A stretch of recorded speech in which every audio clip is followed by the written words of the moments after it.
before being a moderator, I was at the head of the NGO section for about 10 years. And during my 10 years, I did connect with the civil society. And they did, at that time, they just needed to get the pass, get the accreditation. They didn't really understood what they got as a status. So after a while, I was observing them, and I said, maybe I should ask them what they are doing. And of course, they were doing nothing. They just access and find. And I said, no. You have to contribute to the ECOSOC. ECOSOC has a theme every year. And as an NGO, when the theme is close to your affinities, you contribute. And this is how the story starts. Because yes, I moderate a panel. I moderate a panel of exquisite, eminent, really person in the UN. Those NGO I have give birth. This is the way I see it. Give it back to me. So they come, and each year they contribute. That is also it's enriched a lot the forum, because the forum cannot be only with guests from outside. They have to know first of all first hand how the UN function. So tomorrow the theme is linked to empowerment, equality, and inclusiveness. So this theme is launched a year in advance, and all the UN agencies, all the UN body give their thought, their recommendation on the theme from their perspective.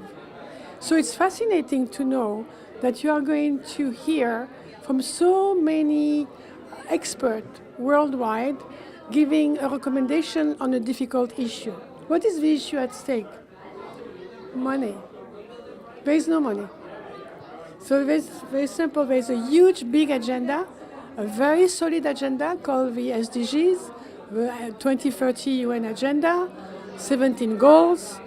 All the 17 goals, you cannot play one without having an harmony. So you have to check which goal are going. It's like a piece of music. You touch a note, and then you have the sounds that comes from all over. And this is fascinating.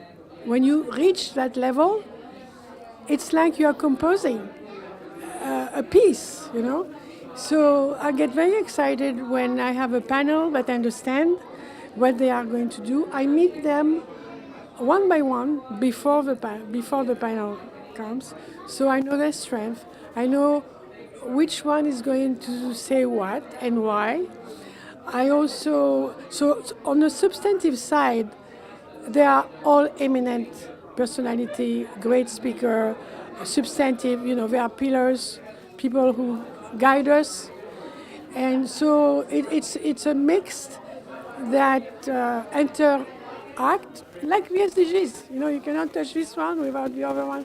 So I get, as a result of my involvement, explaining to them their perspective, it's a unique opportunity for them to tell the world the way they work and what they are expecting and what they are bringing.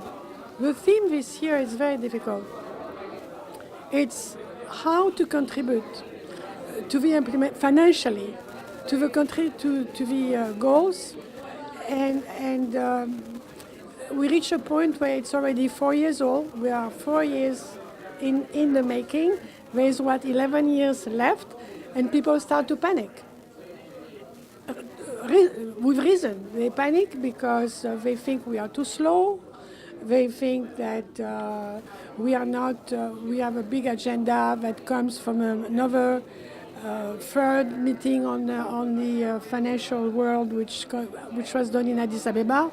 And Addis Ababa gave the plan of action. It's called AAAA, Addis Ababa Plan of Action. So the UN is very good about giving you the framework, the guidance, and then you fill in. It's your turn to come and contribute and say, what can you do for that goal? What can you do for that agenda? That theme controls 6 SDGs. I don't know them by heart now, but the main one is education. Then it's inequality. Then it's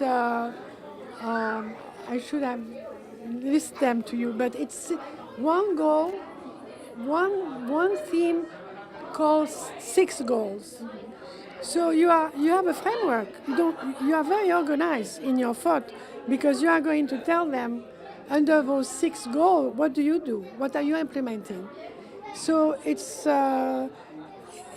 superbly organized. But they all have idea. They all come with innovative project, with scaling up, with trying to conform to financial regulations. So they all try their best.